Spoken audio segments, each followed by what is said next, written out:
All right. Welcome everybody here in the room in DC, and welcome to those of you who are watching on the web through our live stream. My name is David Hart. I'm a senior fellow here at ITIF, and we're happy to have you at our event called Closing the Innovation Gap in Grid-Scale Energy Storage. ITIF is a think tank that is a nonprofit, nonpartisan research organization, and it was recently ranked by the University of Pennsylvania as the #1 think tank in the field of science and technology policy in the United States. And since I'm a presenter today, I'm going to hand off the moderating duties to Dorothy Robine. Dorothy is also a senior fellow, in this case at the Boston University Institute for Sustainable Energy, and also a member of the ITIF board. But that sort of undersells her stature in the community. Was from 2012 to 2014 the commissioner of the Public Building Services Service at the General Services Administration, and before that Deputy Undersecretary of Defense for Installations and Environment.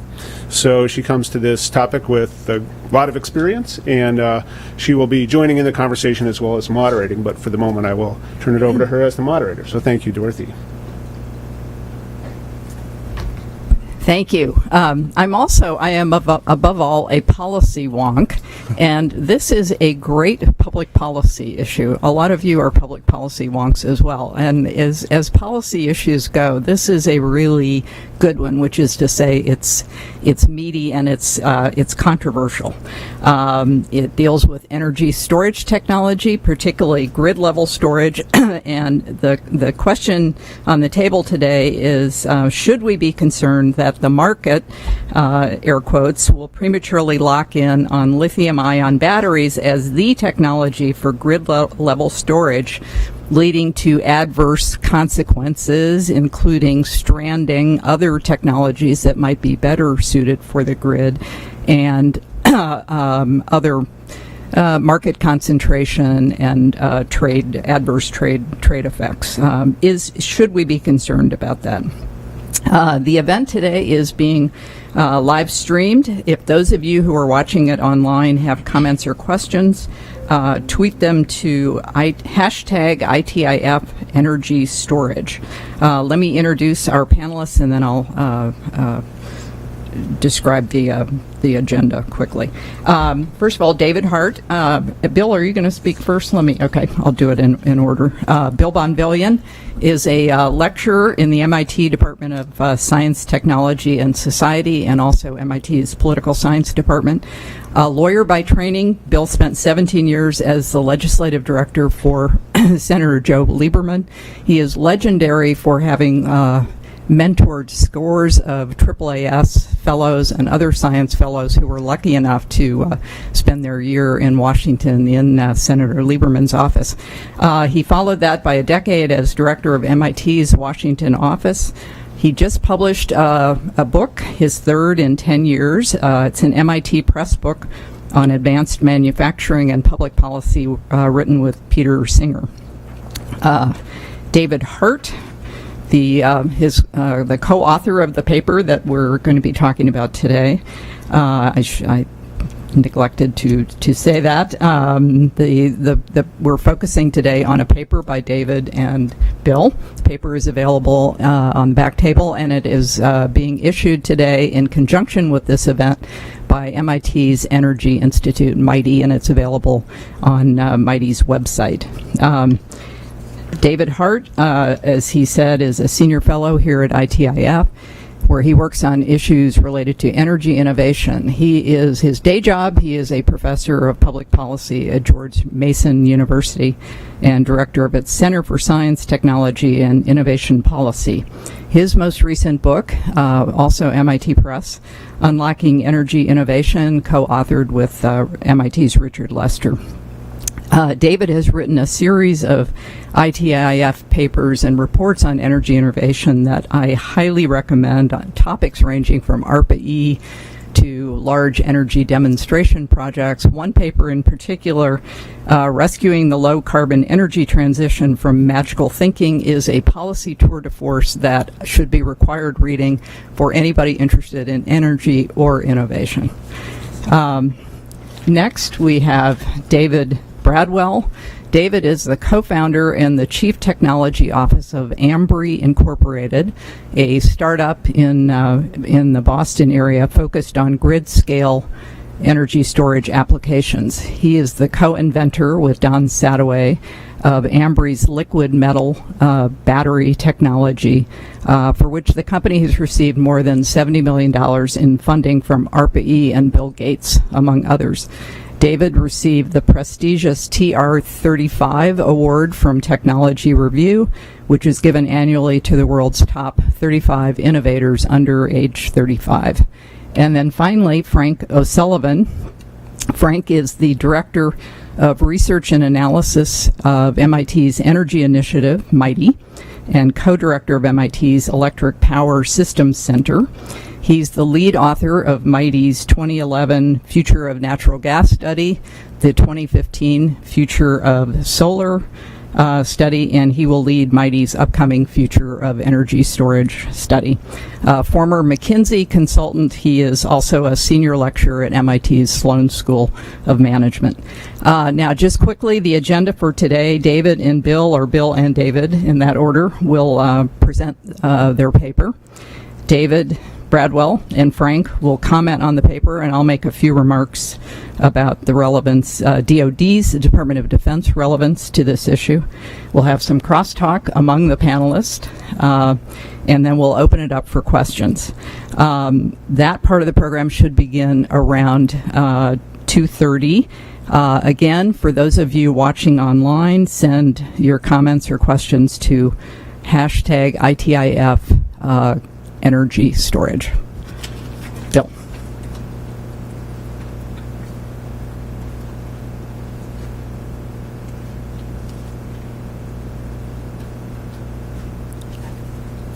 Thank you, Dorothy. Next slide.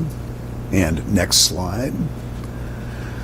I'm going to do some overview and framing of this paper that David, I, and also Nate Austin, who has joined us here and will join us for the Q&A portion, authored and came out today. We all know that the electric power sector really needs to be transformed to meet climate goals. Grid scale storage needs to be, for making that transition, needs to be, easier, quicker, cheaper. Storage can much better enable intermittent renewables. Utilities would be enabled to better manage peak loads. Consumers could have more stable prices. These are really major opportunity spaces at the utility level, at the grid level. In addition to that, we're seeing a shift from a long-standing historical federal R&D focus, which is really a technology push kind of strategy. And we're, of course, also seeing along with that federal demonstration projects and regionally some regional pull from organizations like PJM. But to this foundational federal role, we're starting to see emerging state-led technology pull strategies. And using their regulatory authority, these can be market forcing. So states obviously control much of the implementation in the grid sector. They are partners that we cannot do without. They need to enter this and other territories if we're going to have any hope of meeting climate goals. And they have a pretty controlling role on the grid in particular. The entry of the states and regions creates the opportunity for a new bottom-up strategy accompanying a federal, more top-down strategy. Now, all of this coincides with a consolidation of the grid storage market around lithium-ion. Lithium-ion dominates consumer electronics and now increasingly electric vehicles. So lithium-ion has big advantages here, as I think everybody in the room knows. It's relatively lightweight. It has high power density, works well in the electronics world. It works well in the transport world. It entered production in 1991, so it's had a substantial time period to drive down the cost curve. It's been in a virtuous cycle of innovation and scale-up, since that time. So lithium-ion production is really ramping up now at increasing scale with the expectation of the entry of electric vehicles. The top 5 lithium-ion producers plan to triple their production by 2020. Is it the optimal technology for grid storage? We've long had pumped hydro. It's been around for over a century, but there are limited sites really for the expansion of that technology. There are other battery technologies, flow batteries, liquid metal batteries, that may offer longer term storage and longer life cycle. So a half hour is useful, a half day is very useful, a day is even more useful, days would be dramatically useful as a utility considers its options and tries to manage peak and intermittent technologies. These are, however, new technologies. They are entering the development cycle, whereas lithium-ion has been in production since 1991. And lithium-ion, as I said, is already driving down the price curve.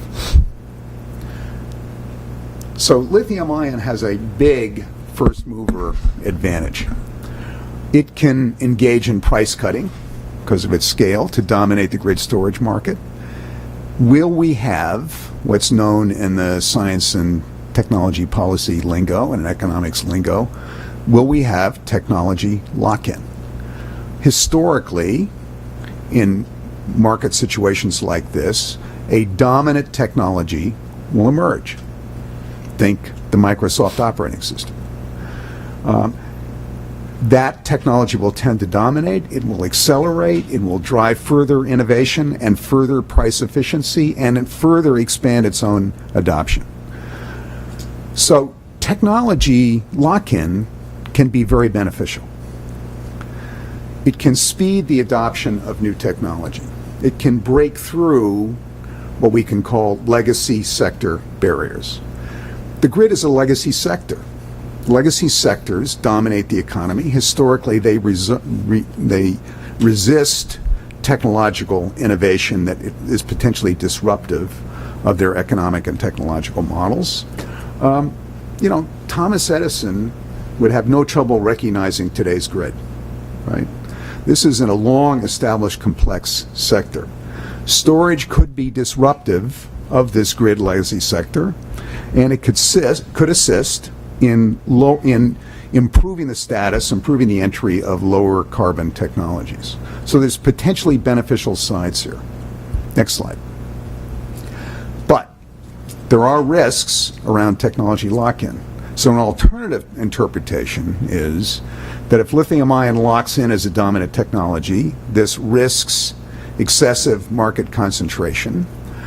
It could block the entry of more optimal technologies that may be longer lasting with longer cycle life. Next slide. So premature technology lock-in may mean that innovations that could improve on the current lithium-ion dominant design get stranded. They won't receive adequate development investment to scale up. And frankly, lithium-ion is already making it more difficult for alternative technologies to get into the later stage development implementation phases. And global firms are scaling up lithium-ion production well beyond demand, which in turn is going to lead to further price decline and more difficult entry for new technologies. So this creates a risk that we term in this paper stranded innovation. Will lithium-ion become the dominant technology? Will it lock in? Is there a risk of stranded technology? Let me turn this over to my colleague David Hart. We'll start to run through some of those thoughts. So I'm just going to provide a little bit of evidence and then give an overview of some of our policy ideas and set the stage for further conversation. So this is global data taken from the International Energy Agency. And what you see here, these are non-pumped hydro storage additions to capacity. So any kind of battery, compressed air system, any kind of storage besides pumped hydro, which is an old technology that goes back to the 1930s. Basically, you would have one reservoir and another reservoir, and you let the water flow downhill when you need power and pump it back uphill when you have excess capacity. So that's excluded here. And what you see is a move from diversity to uniformity, and the uniformity is lithium-ion batteries. So this is on a global scale, as Bill mentioned, 90% plus of the market. And this is data from the DOE database on the U.S. And again, you see the same pattern. The diversity of technologies in the early part of this decade, and then uniformity of technology in the current period. And this doesn't go to 2017, but GTM recently published their energy storage report, and lithium-ion's market share in Q4 2017 was 98.8%. So that indicates the dominance of this technology within the market. Why is that? Bill mentioned the cost reductions and innovation that has helped to drive that. And along with that, we should think about social innovation. People are becoming familiar with this technology. Utilities and other kinds of service providers on the grid are becoming familiar with this technology. Financial institutions are becoming familiar with this technology, willing to lend against it, willing to insure it. So all that feeds this virtuous cycle that Bill talked about. And it's not necessarily a bad thing, right? We need cheap storage. The question is, can we get all the way to the cheapest storage possible with this technology? And that's where the questions arise. So this is an issue that Frank, along with Varun Sivaram, a colleague of ours, and Ben Gaddy have written about. One of the challenges for companies in this field is that it's very capital intensive, and our financing models for growing companies, and David can speak to this as well from his own experience, our established financing model, venture capital, is not very good for technologies that have this kind of capital intensive long life cycle. So we did a paper earlier this year, Michael Carney and I. Michael is another affiliate of the MIT Energy Initiative, and the paper was about ARPA-E. ARPA-E has invested quite a bit in energy storage, and this field has gone through a kind of boom and bust. So these are data venture capital investments separated by hardware and software, all in the energy field, okay? So we know venture capital is very good for software in general. And in the energy field, it's not surprising, after this sort of boom and bust infatuation with hardware technologies, then realizing that they weren't going to pay off on the time scale that venture capitalists needed, to the extent that there has been a revival of clean tech venture capital, it's gone into software, and you can see that in the data here. So here's a few headlines. Actually, the slide title isn't accurate. I made a mistake here. I should just say this illustrates both the possibility of stranded innovation, so a couple of the headlines on the top, companies that were very heavily covered when they were first started. Acquion Energy drew in $190 million worth of investment recently, declared bankruptcy, and as you see, its assets were moved to China. Vision in the flow batteries. So flow batteries are a very promising set of technologies, but also early on in their life cycle. This company, which was considered a leader in the field, also hasn't declared bankruptcy, but is verging on that, basically laid off almost all of its staff recently.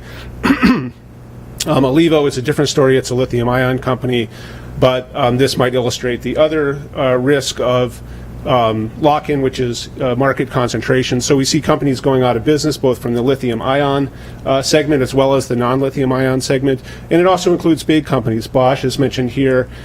General Electric has gotten out of the business of making batteries. So all this illustrates that there's some consolidation going on, some consolidation particularly on lithium-ion. Now, it could be that bad business decisions contributed to this. There are success stories as well. Lockheed just announced that they're going to introduce a flow battery product this year. So I don't want to paint it as a completely dark picture, but there is some evidence that the trends that we're concerned about are moving forward. And again, I think my fellow panelists up here can speak to this. So these are signals. I wouldn't say that it's certain, but there is some risk that this lock-in effect could occur. So what should we do about it? So at the end of the paper, we lay out a policy agenda, and I'm not going to cover all of it here. I would encourage people to read the paper, but I do want to hit some of the highlights. So we lay out these objectives for energy storage technology policy, grid scale storage. First is it's important for this market to keep growing, right? The growth of the market is going to create more potential for a variety of technologies to enter, right? If the market is not growing very rapidly, that's going to even intensify the pressures for concentration.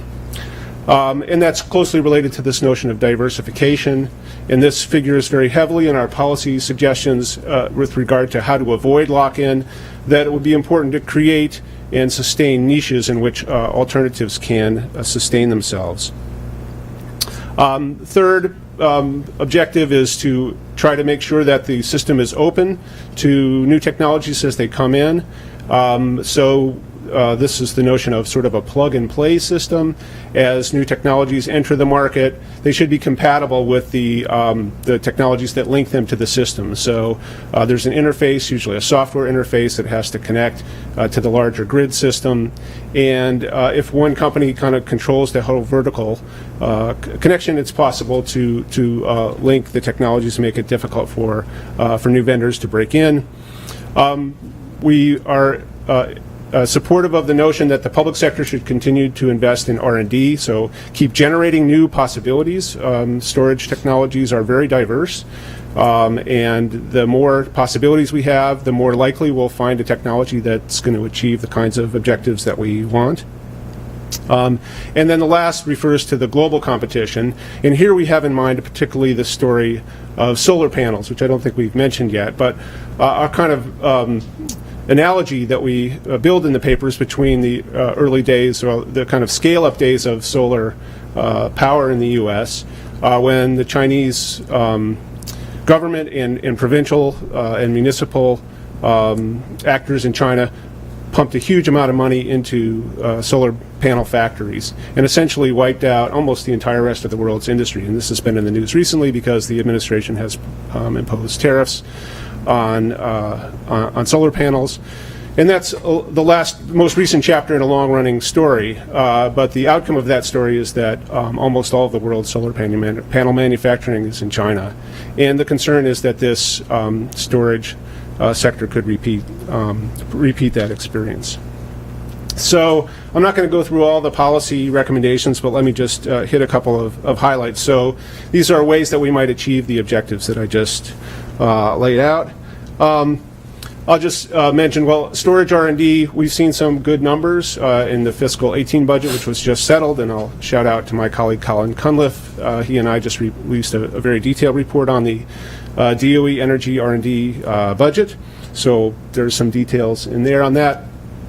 On tax incentives, there is really no tax incentive for storage unless it's part of a solar system at the moment.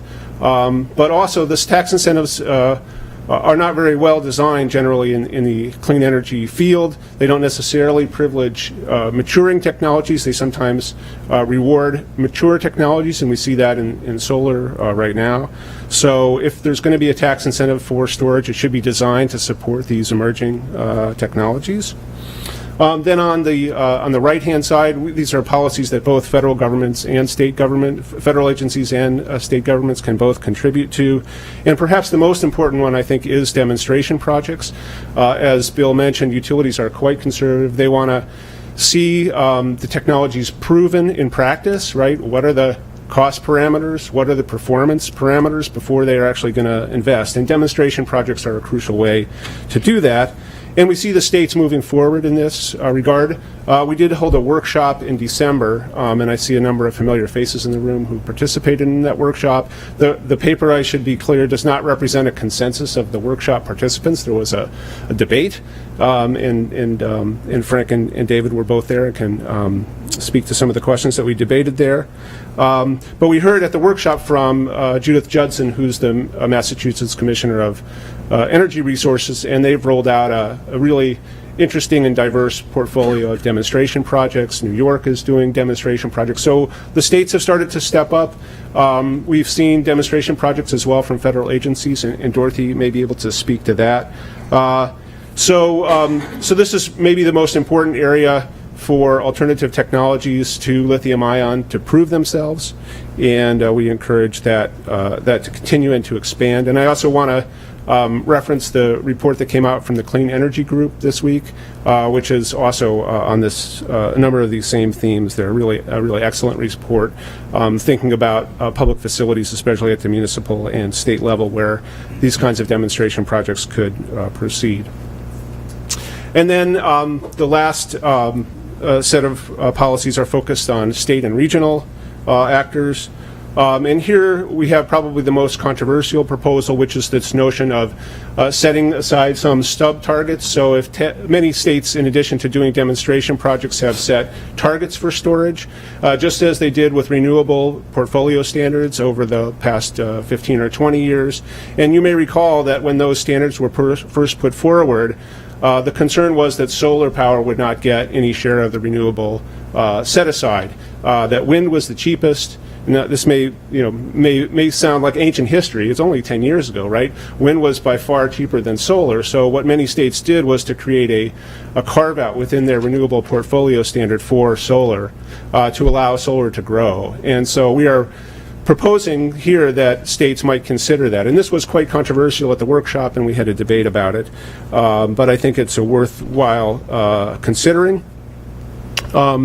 And the other alternative would be to try to create market niches. So the sub-target idea is kind of a mandate idea. A certain proportion of whatever capacity is going to be built for storage should go to alternatives.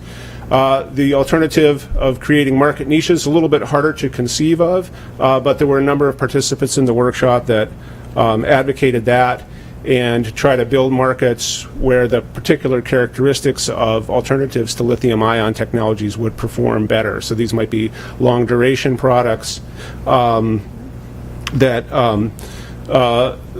there's a better chance for those alternatives to win. Not certain. Lithium-ion has been getting more competitive in longer duration applications, so 4-hour applications, 6-hour applications, but there could be a competitive market in those areas. So just to wrap up, I see this argument as, in part, an insurance kind of argument. We don't know what the future will hold. Maybe lithium-ion will improve in performance and reduce in costs such that it really is the best alternative for grid-scale storage. But if you think you know what's going to happen in energy, you should really be a rich person. You shouldn't be sitting here. So just as a couple of examples, well, we know that carbon dioxide emissions are rising, right? We need to address that. We don't know exactly how energy markets and energy systems are going to play out. So I spent, as Dorothy mentioned, 5 or 6 years working on a book with Richard Lester, and while we were writing the book, we had the Fukushima accident, which I think very few people anticipated that such an event would occur in Japan, of all places, which was seen as having a terrific nuclear safety culture. We had the emergence of shale oil and gas. Again, if you could have predicted that, you should be sitting on your yacht in the Bahamas now and not wonking away here in Washington. So in the lower right-hand corner, we have the experience curve for lithium-ion batteries. So this is what most people are projecting from. They come down in cost roughly 19% for every doubling of production. But that is a statistical regularity that's inferred from experience. We don't really understand what lies underneath it. And so we're projecting into the future. Maybe that will continue indefinitely, but maybe it won't. And if it doesn't, then we're going to be between a rock and a hard place in terms of making this energy transition. So I think for a relatively modest investment, we could buy some insurance against this possibility and maybe create technologies that really will serve our needs much, much better. And with that, I'm going to turn it over to the rest of the panel. Thanks.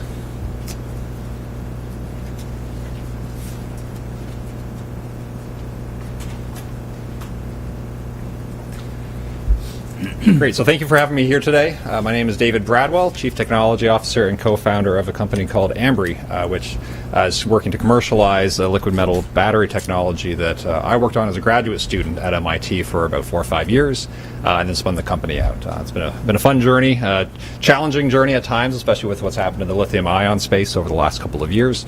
But I'm happy to share some of my perspectives with you guys here. And Ambry, as mentioned, we've had the privilege of having some very significant funding over the years from Bill Gates, ARPA-E, energy company Total, as well as venture capitalist funding. So we've been well financed, but with some of the changes in the market with lithium-ion pricing coming down pretty significantly, we've had to make a couple of pivots throughout the year. That slowed our development process and our ability to get product into the marketplace. So we're pre-development presently and looking to scale up product over the next 1 to 2 years to get it out there. But it's been a challenge ecosystem and environment. Just as a background, the liquid metal battery technology is targeting large-scale, grid-scale applications for multi-hour, 4 to 8 to 12 hours of discharge duration. And we think the unique characteristics of our technology allow it to be a very long life cycle, decades of operations under daily cycling conditions, and potentially very, very low cost. A lot of innovation required to get there, but we think we can get to ultimately a very low cost point and a very long lifespan for these applications. So overall, just some of my broad perspectives on the policy, the paper here that was presented. I think it was, did a good job of covering the comprehensiveness, the broad policy initiatives required to support this space, because it's complicated to go all the way from the R&D through early development, through early commercialization, pre-commercialization development, into manufacturing and scale up, creating the market pull from some of these approaches to select, have carve-outs and sub-targets for certain types of technologies. So I think are all appropriate policies to discuss and thoughtful. I also want to provide some of my perspectives on the lock-in question around lithium-ion. If you looked back at one of the earlier graphs that David presented on, you'd actually see a kind of very small bars from 2000 to 2010 that represent sodium-sulfur battery. And sodium-sulfur was actually the dominant form of electricity storage on the grid for about a couple of decades, taking 90, maybe 95+% of the market share. And it's only a couple of years ago, as lithium-ion has really taken off, that it's actually surpassed sodium-sulfur in terms of kilowatt hours or megawatt hours of installed capacity. So arguably sodium-sulfur was locked in at that point, but then quite rapidly over a period of a couple of years, it was replaced with a better technology. So new technologies can certainly replace incumbents, and it's happened multiple times in different sectors, even in the battery space. Another thing to point out in the lithium-ion space that I think a lot of folks don't appreciate when you're looking at the simplified cost reduction curves for lithium-ion is that cost reduction curve is kind of an aggregate of lithium-ion packs used for a variety of applications, specifically electric vehicles and grid applications being described and differentiated. The price of lithium-ion packs for electric vehicles is on average about $200 a kilowatt hour. For grid, it's about $300 a kilowatt hour. So there's about a 50% delta in the price of batteries for these different applications. Presently, a lot of that is driven by the scale of the orders put in from car manufacturers putting in a $5 billion contract for kind of one order of one type of cell technology. Whereas in the grid space, it's much more spread out. A lot of different vendors looking for slightly different needs. So they don't have the scales and volumes required to get the cost down quite as low. So that's kind of an interesting tidbit. On the technology side, there's also a separation of the requirements for batteries for the grid versus for electric vehicles. Electric vehicles are often, batteries for electric vehicles may be targeting, say, 3,000 cycles. If you have a 300-mile car, 3,000 cycles of that car would be 900,000 miles of range. That's well beyond what you need for electric vehicles. So there's that factor. That's also coupled with another factor that many of the low-cost lithium-ion batteries use cobalt as one of the main ingredients in the cathode. And cobalt prices have surged over the last year, I think about doubling in price. So there's a big push to try to get away from cobalt to keep costs from keep them coming down. There's actually a couple advantages to reducing cobalt in chemistries, lithium-ion chemistry. You're actually able to replace cobalt with more nickel, which drives up the voltage of those cells, which drives up energy density, which is really important in electric vehicles, but it drives down cycle life. And for vehicle applications, you can now accommodate that. You can shrink from your 3,000 cycles down to maybe 1,000 cycles because you don't need 900,000 miles of range on over the life of your electric vehicle. But that means those batteries now no longer going to be suitable for the grid application, where you want and need that 3,000 cycle, but you don't need the energy density. So there's a significant possibility that we could see this separation in the batteries used for grid space and for electric vehicles, and the electric vehicle batteries may not be applicable in the grid space.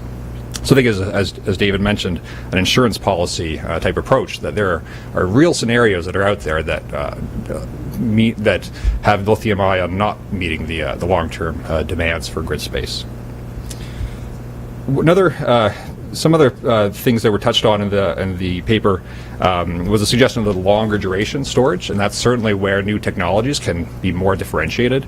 That is a huge challenge, though, to go all the way to, say, seasonal storage. If you look at some of the basic economics of seasonal storage type applications for batteries, you're looking at, if I do my rough back-of-the-envelope calculation, where if you cycle a battery once a year, maybe you get 10 cents a kilowatt hour per year, the container cost that holds a battery, that might in of itself cost $1 to $2 per kilowatt hour. So you're talking about a 10 to 20 year payback on an empty container, uninstalled, no batteries, no electronics, nothing else.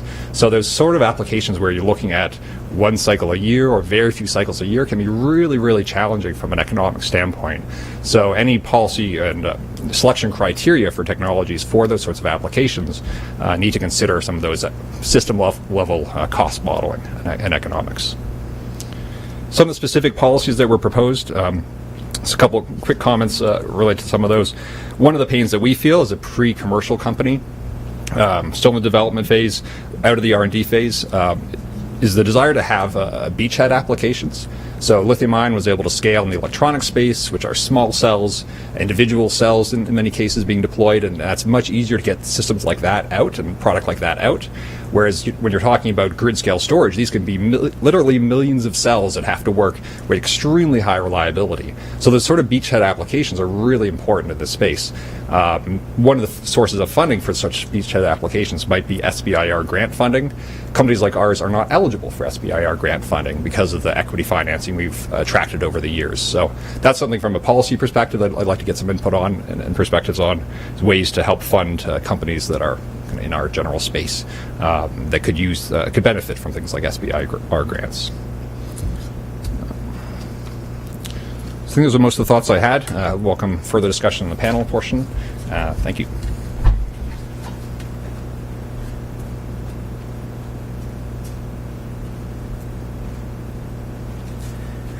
So thank you, David.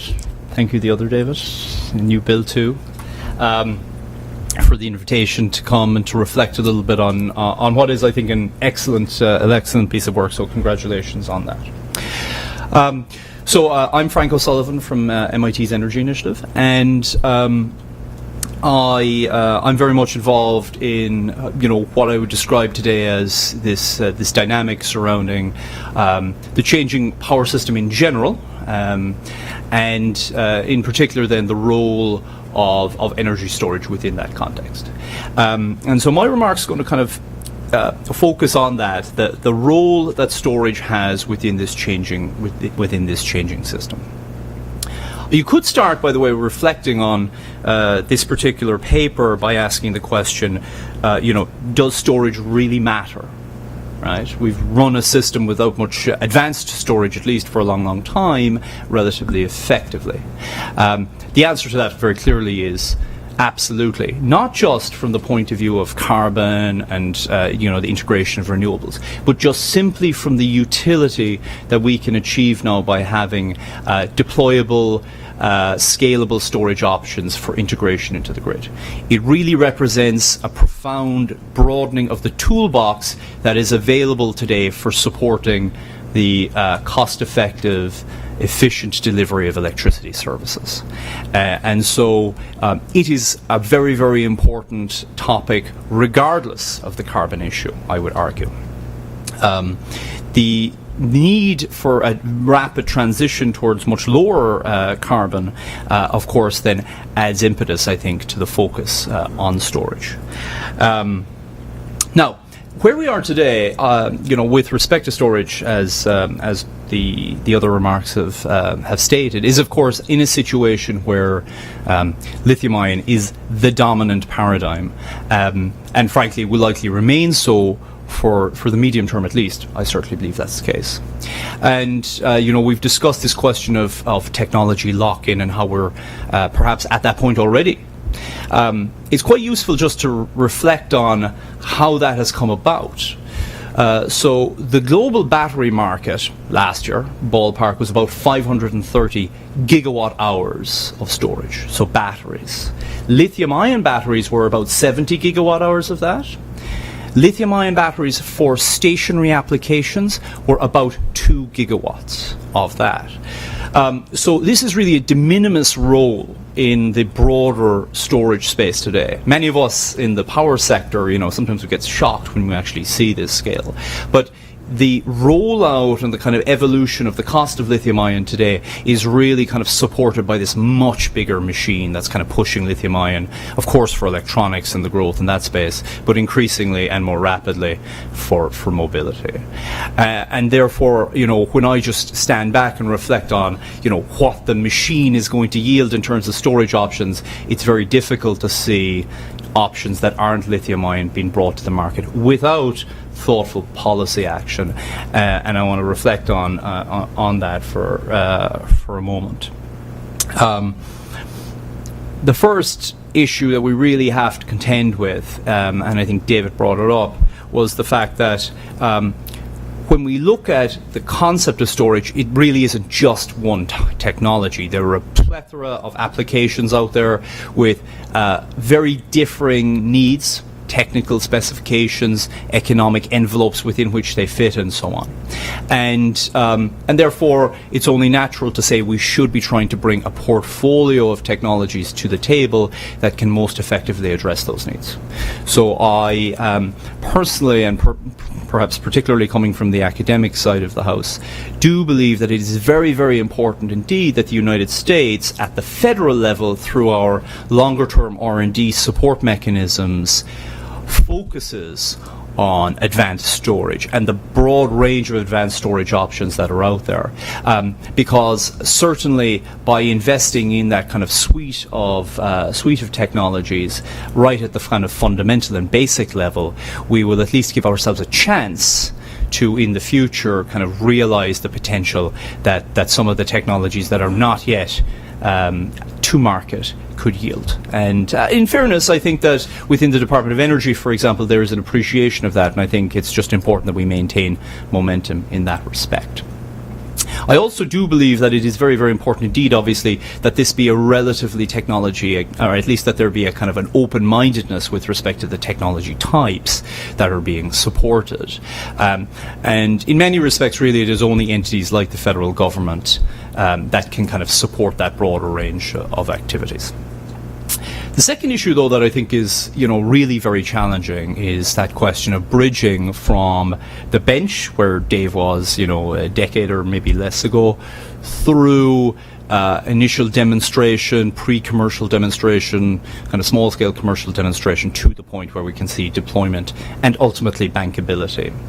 And within that context, I like the idea that was referenced in the paper with respect to some of the tax instruments, and at least bringing again a relatively broad set of supports for the kind of the suite of technologies that are out there. But I personally don't think the tax incentive really would add momentum. I think what we need to do is reflect on what happened to the large-scale deployment of solar, which was really supported, not that long ago through Loan Program Office actions and so on, that allowed technologies or projects to be demonstrated effectively and brought to the bankability phase.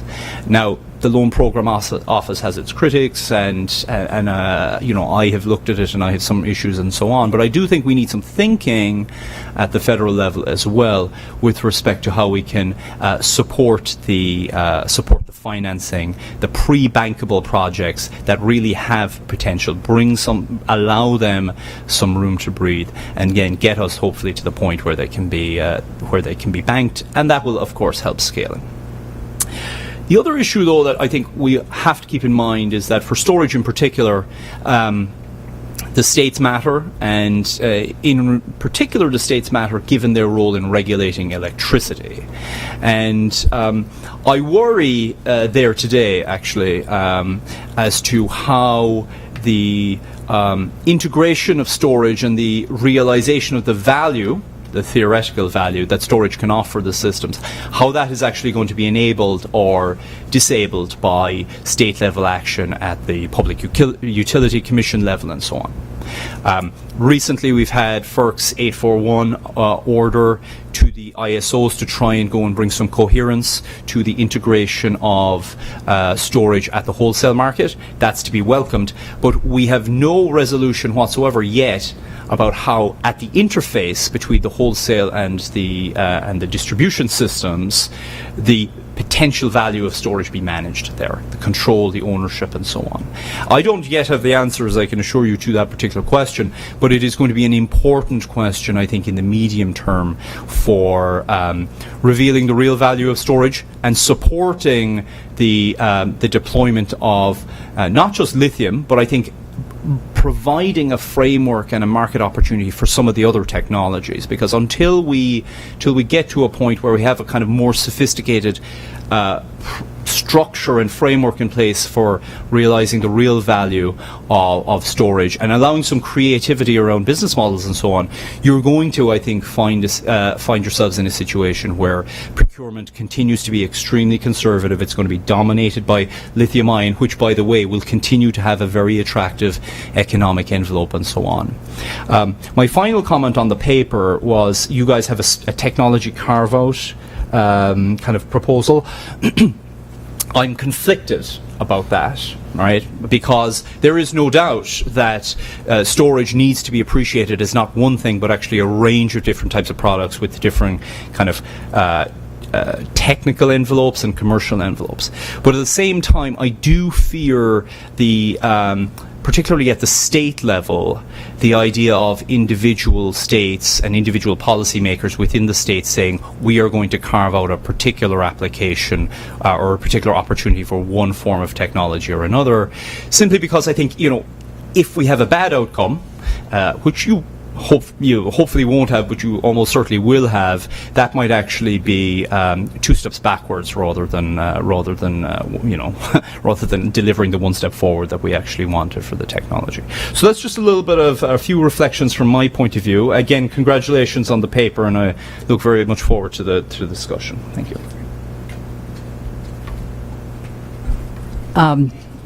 David asked me if I would say a little bit about the role of the federal government, in particular DoD and GSA as a potential customer.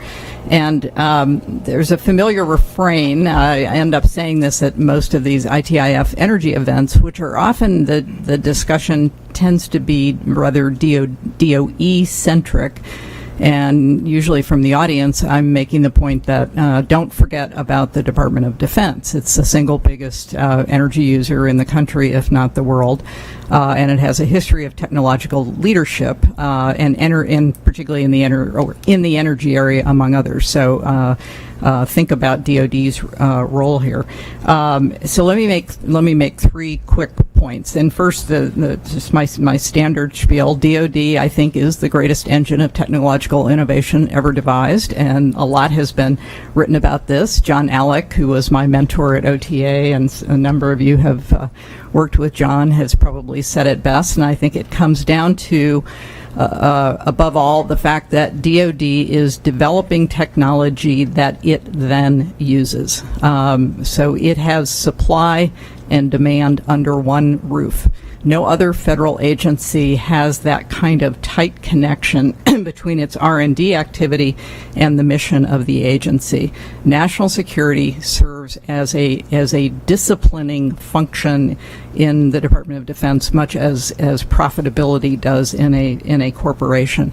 There are a number of manifestations of that. One is a large share of the R&D money going to industry, much more so than is the case in the Department of Energy, although it depends on what part of DOE you're talking about. But another one, and the one I want to highlight today, is the role of test and evaluation, or demonstration and validation, or DEMVAL. There's a people call it DEMVAL in the department. Everybody knows what DEMVAL is.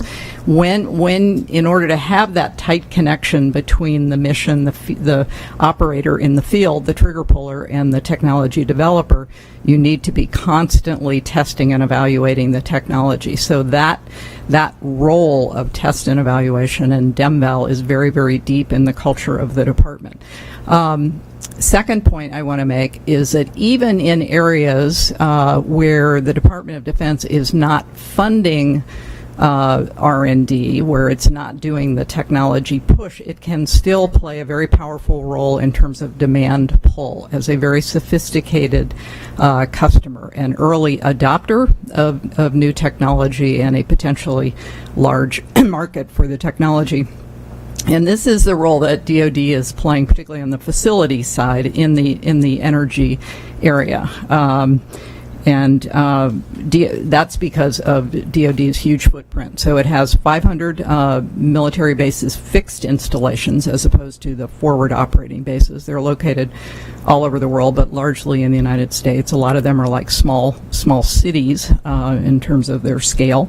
300,000 buildings, 2 billion square feet of space. That's 4 or 5 times all the commercial office space in Manhattan. It's a very, very large footprint. The annual utility bill for DoD facilities is close to $4 billion a year, and DoD's military bases are almost entirely dependent on the commercial grid. So they're not off the grid. They're relying on the commercial grid, and they are very, very concerned about outages to the grid. We all are. That's a threat to any business. Military bases are more vulnerable because a lot of them are located in outlying areas. They're near the end of the distribution line. And they are increasingly fixed installations provide direct support to the warfighter. And so the integrity of the grid is a very, very important issue. DoD's its long-standing strategy for providing energy security has been diesel-powered backup generators, 1 generator for every building on a base with a critical load. So that's can be 150 generators on a base. They're not connected to one another. They tend to be separately procured and maintained. I mean, there's a lot of it. It's a fairly cost-efficient strategy. It leaves a lot to be desired in other ways. Microgrids are an obvious solution. We did a report co-authored with a guy who worked for me, Jeff Marquis, funded by Pew, looking at the business case for microgrids as an alternative to backup generators. This work came out of work being done at DoD in demonstrating microgrids. So this is the third point I want to make, that DoD has an interest in long duration energy security in the face of grid outages that go on for days or weeks. That is their interest. They're less concerned about ones that last hours. They have the diesel-powered backup generators. They can survive that. It's the ones that go on for days or weeks that are a problem. And this happens. Redstone Arsenal in Huntsville, Alabama. There's a NASA facility there. Big tornado, I think 2009, and the grid was out for 9 days. By the time it was restored, the NASA facility, which is one of the 2 NASA facilities in touch with the space station, it had its own backup generator, but it was operating on fumes by the time the grid got restored. So this is a very real concern. Now, because of DoD's interest in energy security, if the grid goes out for days or weeks, they have been demonstrating technologies to provide energy security, in particular microgrid and storage solutions. And this has been done formally as part of a program that was in my old office, ESTCP, for those of you aficionados. I won't say what that stands for, but it is the DEMVAL program in the Office of the Secretary of Defense. And microgrids they've been demonstrating a lot of different technologies that could benefit DoD's energy performance on military bases, but a major focus has been on on microgrids. very conscious strategy to look at to test a variety of different technology. Well, first of all, to work with commercial vendors as opposed to military unique solutions or providers. So commercial vendors, so that you get the benefits of continued commercial innovation and cost reduction. And then secondly, to work with a variety of vendors, multiple vendors, so that you are assured of having competition. And that has been very, very successful. GE's commercial microgrid controller went from a couple-year test and evaluation at 29 Palms, a military base a Marine Corps base in the Mojave Desert, went directly from there to the commercial shelf. There are a variety of other kinds of solutions being demonstrated at different bases. So that's an ongoing process. It's been very successful. Storage is a new push. DoD put out this program, ESTCP put out an RFP in January looking for large-scale storage solutions, storage and microgrid, but with the emphasis has shifted now from the microgrid to the storage solution, and they are looking for long-term, for long-duration storage, so weeks. We're talking weeks. The proposals, I think, were already in. They were due in March, awards in July. It's a two-phase proposal. The initial phase is the financial and the technical modeling. The actual demonstration will come a year later. It'll be done on a handful of different bases in different geographic locations, different electricity markets, some regulated, some deregulated, and again, a variety of technologies. So that's a very positive development. I think the takeaway from that is that, for purposes of this discussion, DoD is not going to, completely alter the landscape here, but the Department of Defense has a history of being an early adopter. It has when the Department of Defense has when a technology fits DoD's mission need, its value proposition, if you will, that can accelerate the commercialization, the adoption of that technology. Think about UAVs, GPS. The commercial demand for those technologies would have come along eventually, but the fact that DoD had a mission need for them accelerated the adoption of that technology significantly. So I think in the storage space, you will see the department looking for technologies that provide two weeks of assured energy security, and I think that's only a good thing. Good. Okay. All right.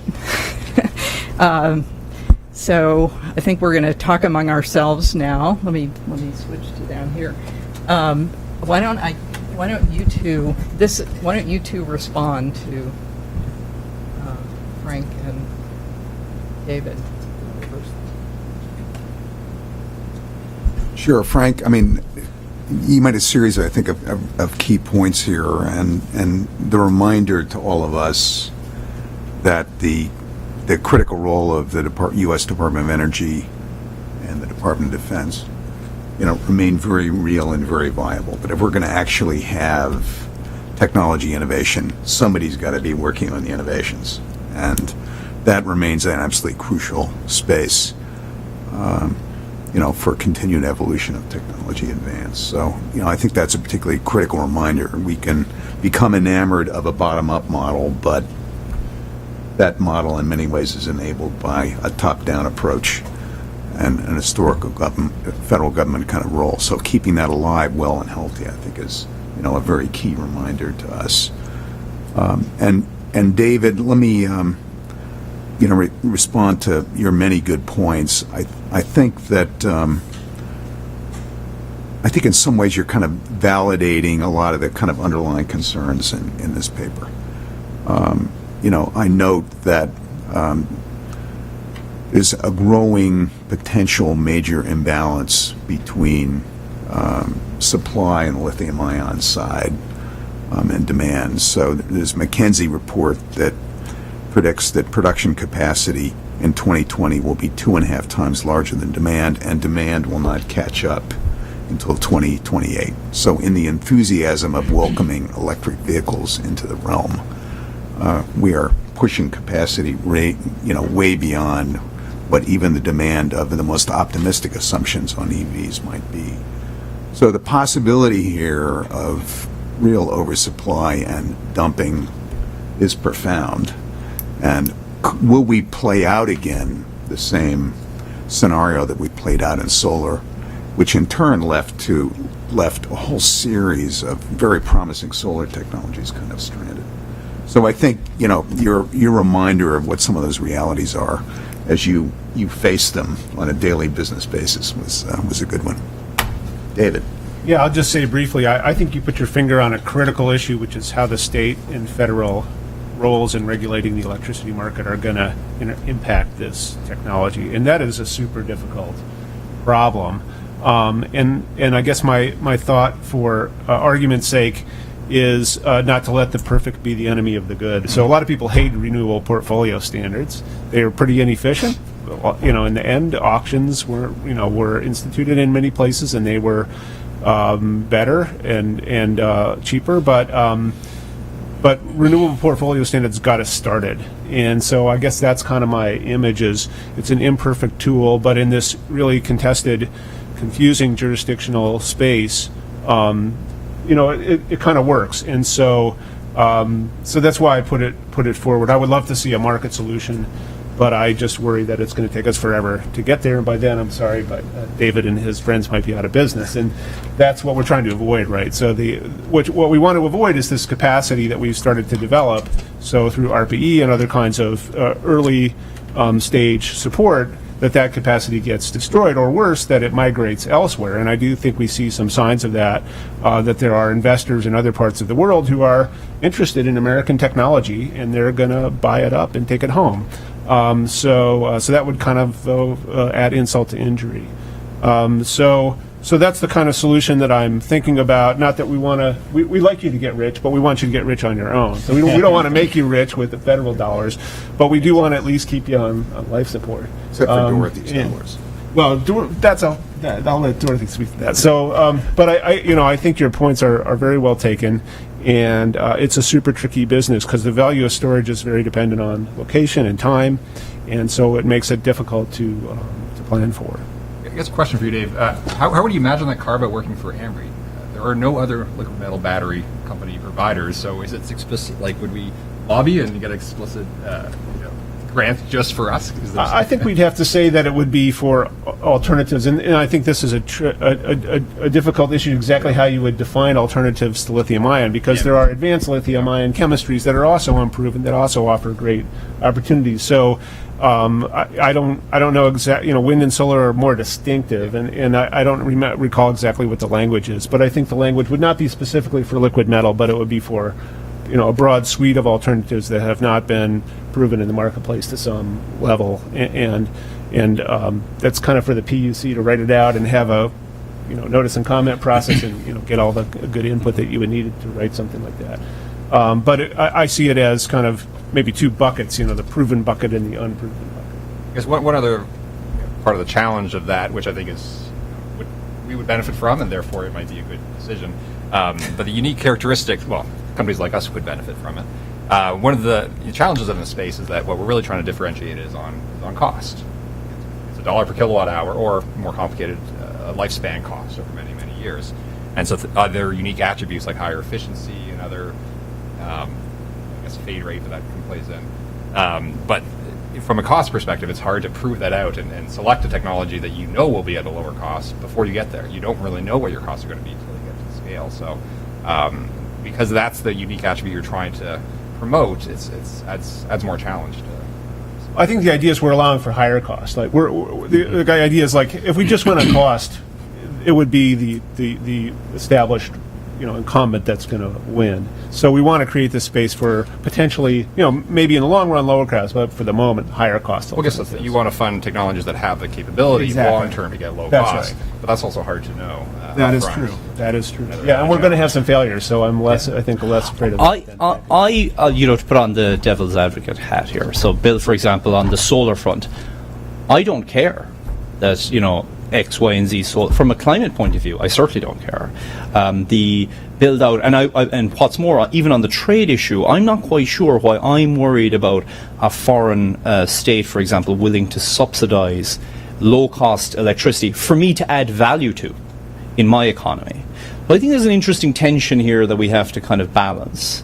I think storage is different because storage brings a broader suite of services. So we speak about cost and storage. Actually, when myself and colleagues at MIT were starting this study now on the future of storage, we're very much focused on what are the services that we require, and that kind of rather than what is the technology that will deliver the service. We really want to allow the kind of the innovation space to deliver to that service. But I think there is this tension, right? And particularly if we're worried about climate and carbon, do we want to just get going with the cheapest possible option as soon as possible, or do we want to spend time trying to explore something which may or may not yield a better outcome? Yeah. Yeah, I mean, this is the whole question: is the perfect the enemy of the good? Yeah. Right. And it's a deep problem in technology as well. I think I'd argue that we've got a 50-year project here on climate, right? And we've got to keep the technology door open enough to keep new innovations flowing in.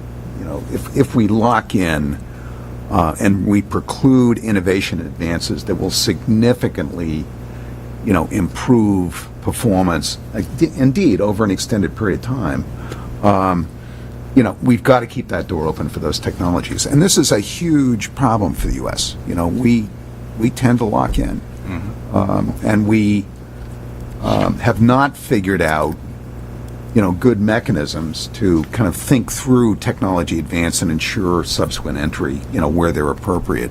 But I think this is now upon us. And my worry on solar is, great, throw subsidies to American consumers, fine.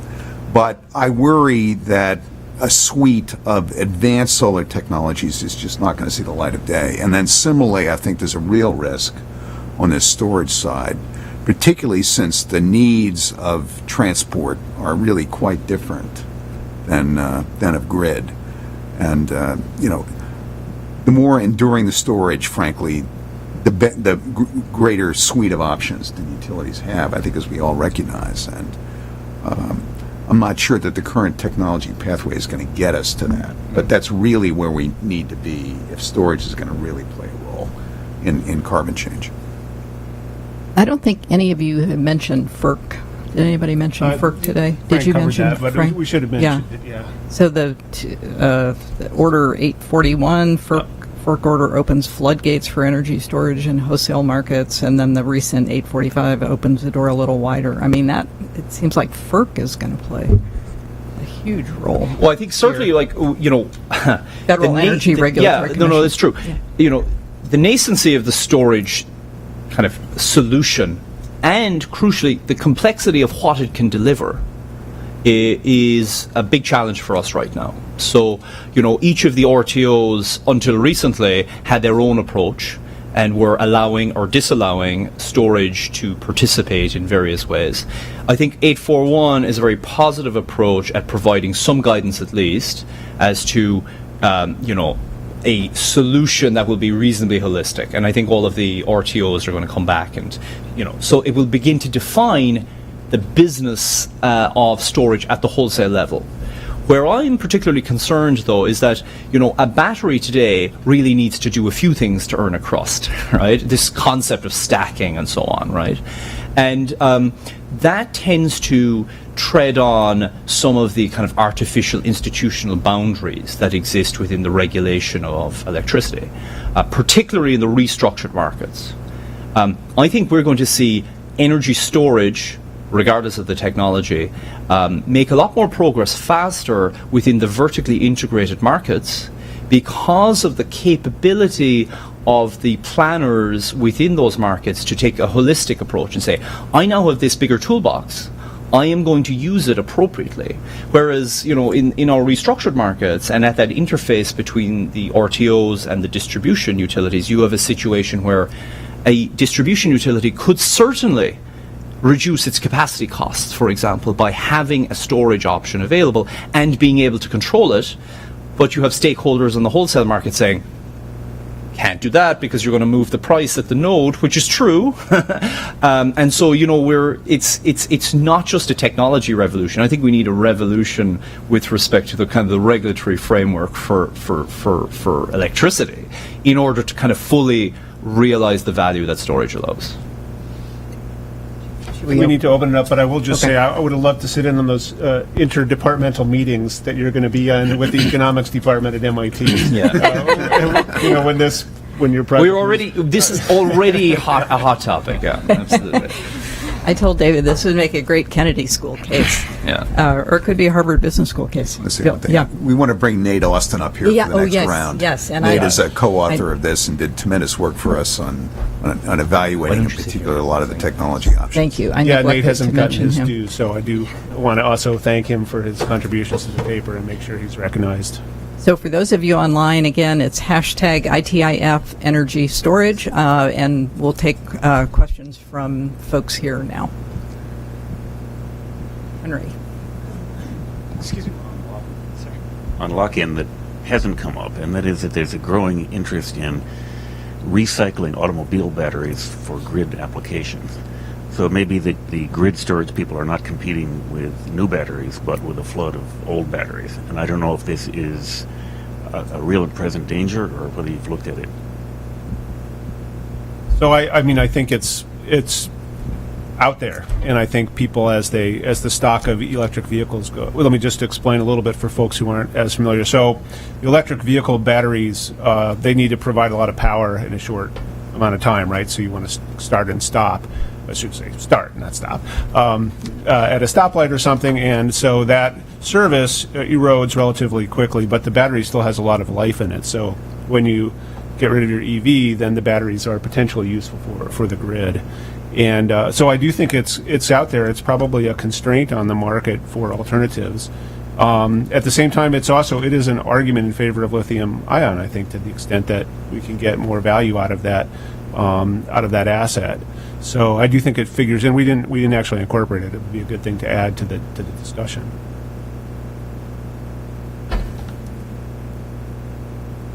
Yes. I'm Tory Beek with DC Department of Energy and Environment. Thank you very much for a fantastic presentation and a really great panel. I look forward to the Future of Energy Storage report as well from MIT. These are always great reports.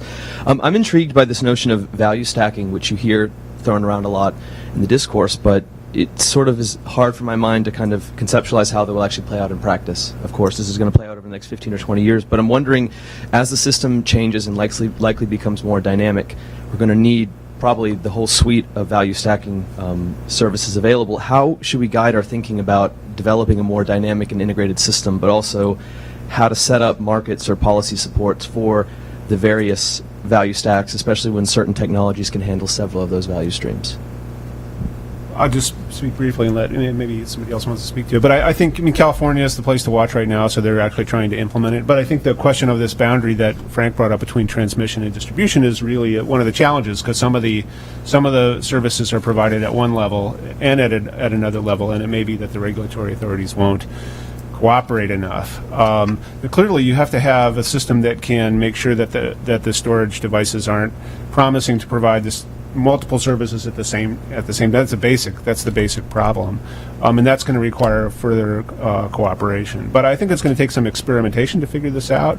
My impression is California and New York are kind of the cutting edge places. I don't know whether DC. I just saw a new bill in DC to set up a distributed energy authority, so maybe DC will be at the cutting edge. I'm not sure this is the right place to experiment, but it would be interesting. Well, go ahead, actually. I was actually going to suggest that Frank, you follow up a little bit as well on how the regulation of markets really plays into this and where you get your value streams from. And in a lot of our more market-based systems, there are independent power producers who have a vested interest in producing power to meet the capacity that exists in the system. If you have a large-scale storage resource, now do you need that extra gas plant? Do you need the gas plant that you just built? That affects the economics of a lot of the assets that we've already installed. So there's both a forward-looking and a backward-looking component of this. Yeah, I think that's true. So, I mean, two things. So, on the wholesale energy market today, particularly as we're adding more zero marginal cost renewables, we are going to transition from a world where the value is no longer in the energy, but in the capacity. All right, and that's a difficult and tricky one because there's a lot of potentially stranded investment out there already that we're relying on energy rents to pay for themselves. But we'll have to contend with that. I think more broadly, though, you're clearly going to have a situation where whether it's centralized storage or distributed storage can offer capacity for peak demand and then do other useful issues. The trick is, of course, that capacity is kind of a system issue. A lot of the individual owners might want to use the battery for their own purposes so there's this coordination of dispatch and so on. These are all issues that are just beginning to kind of come to the fore. So this is where we really need this thoughtfulness around policy and how we actually put these services together. And you also brought in and Rodney, you mentioned this to me before the panel, we should talk about behind the meter storage. So mostly we've been talking about storage that's on the grid, but as you mentioned, Frank, if you have a lot of distributed storage that can be coordinated, it can act as kind of a virtual big battery.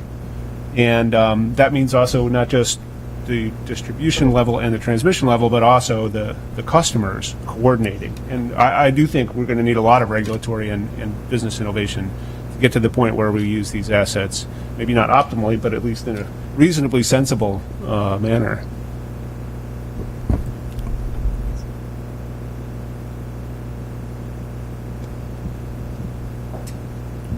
I'm Bob Hershey. I'm a consultant. How do you see flow batteries fitting into all this? Yeah, so I think flow batteries have made a lot of progress in recent years, I would say. They are an old technology. They've been around for several decades now. I think the general approach they've taken, I'm not in that space, our technology is not a flow battery, but the companies I know, they've really focused on longer duration storage, the 8, 10, 12 plus hours. There's a push to try to get them to be even lower cost to get to, into the shorter duration storage, because there's really more money in being able to discharge more times per year, at least with today's market setup. So I think flow batteries are definitely one of the players there, and there's a dozen or plus companies that are at it and have been at it for some time, but making real progress this year, or the last couple of years. Yes. Hi, Jeff Alexander with the Research Triangle Institute. So I'm not an expert on energy battery storage technology in particular, but I'm very curious about this issue of standards and openness. So an argument for why lock-in is good is that if you're creating a platform on which you have a lot of other innovations that that depend upon that platform, you want to have the stability, because those secondary innovators are going to want to have the standards and want to have that platform, and they don't want to see a lot of churn in the underlying technology, because that could mess up what they're building. So I'm curious, what is the dynamic of follow-on innovation on top of the battery that might require you to have stability, or might say, okay, stability doesn't matter, we can just build whatever we want, and whether you have lithium-ion or some other technology, it's immaterial. I'm kind of curious where that trade-off occurs. So maybe I just reflect what I heard at the workshop, where we had some storage developers, and it's in their interest particularly to keep that interface open, because they're trying to get the low-cost set of components that serve a particular need. And some of them would argue that their value add is in this system integration role, and so it's about kind of the software and the electronics that coordinate the system and its connection to the grid.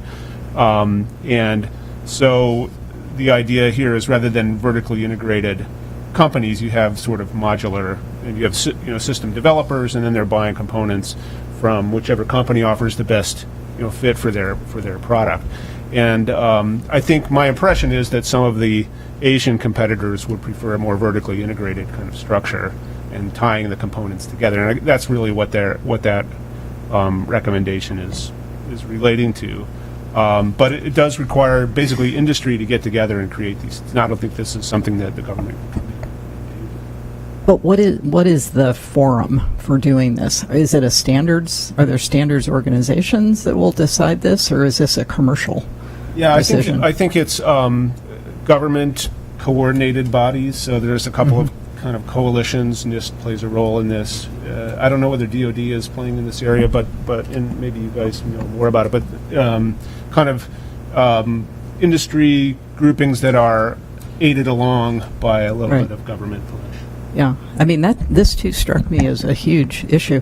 I'll just quickly tell a story I told David. This is a positive example of federal action to preempt lock-in. Involved wireless standards for cell phone. You're nodding your head so at the second generation stage.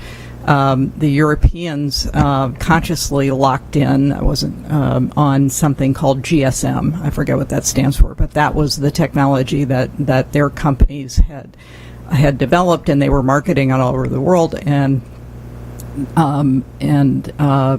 doing so very successfully. Had the United States locked in on a standard at the 2G stage, it would have been something called TDMA, time division multiple access. We did not do that. As a matter of policy, we said, no, we are not going to pick a winner. It was a very controversial decision, and that allowed Qualcomm to have the time to refine its technology, CDMA, code division multiple access, which became the dominant technology at the third generation stage, and then ultimately more broadly. So that, I think in the wireless area, you have to have a standard. You are forced to. So you could not avoid that decision. But that very conscious policy by the United States to let 1,000 flowers bloom was really critical, and the world benefited from it, even though they were pursuing a different strategy in Europe.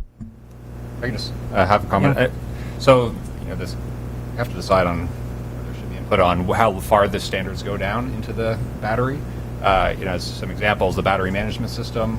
There are many technologies probably could establish standards because of similar hardware used in that environment. Our batteries have, for example, a much lower voltage, and so we have a different set of controls. And obviously, the communication can be standardized, but there's a lot of stuff that becomes very different for different technologies that may make it tough to standardize. Obviously, up on the AC side, on the inverter, kind of closer you get to the grid, it's probably easier to lock in on things. But as we're talking about funding very different storage technologies, maybe there become limits on how far the standards are traveled down into the technology. Yeah. Kevin? I have a somewhat simple-minded question. I mean, a lot of public debates about costing renewable source, wind and solar, has to be what is the price you pay for intermittency? What does it cost you to provide backup power when it's not producing?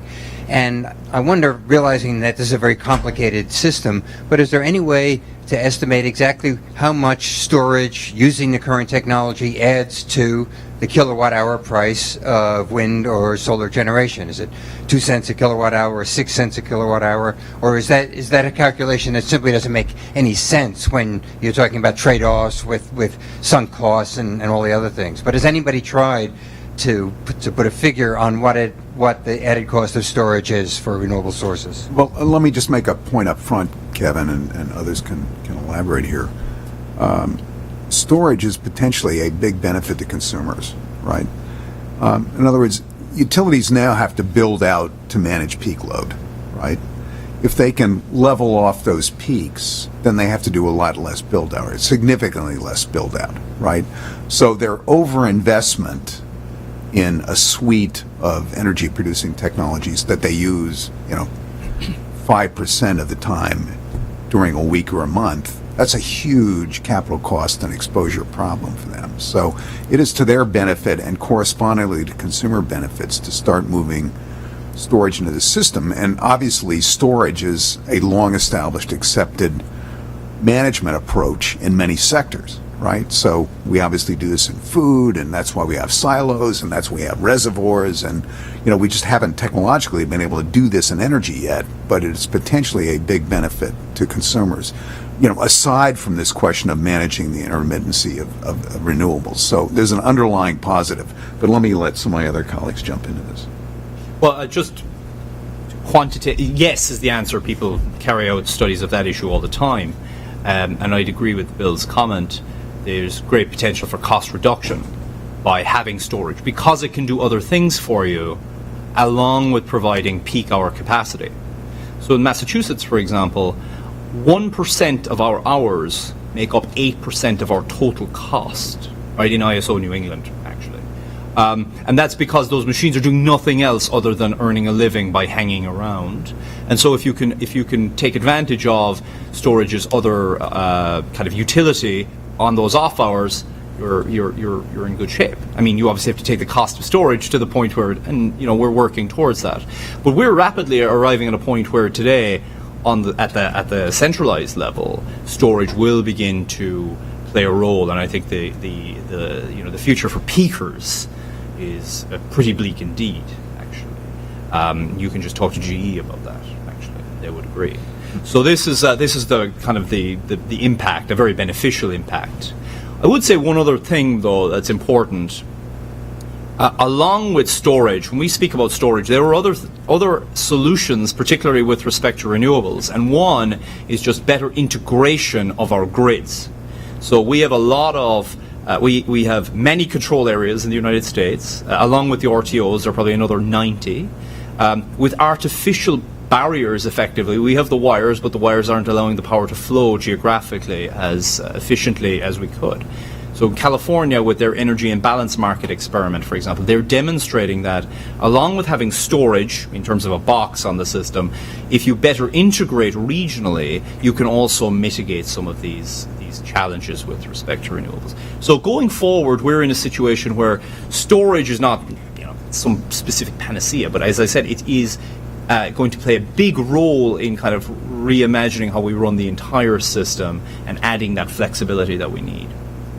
I do want to address the question of 100% renewable. So the short answer and the glib answer to your question is it depends on when and where, right? So, and there has been, many people may have seen this debate between Mark Jacobson and others about whether the U.S. and the world can shift to 100% renewable energy.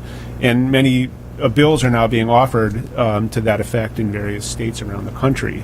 And David raised the question of seasonal storage, which is really the biggest issue that comes up when you want to drive all the way to 100%. And if you have to build enough storage to cover seasonal variations in solar, if you're somewhere in the northern part of the U.S., it's going to be incredibly expensive. That's, I think, the upshot of that debate.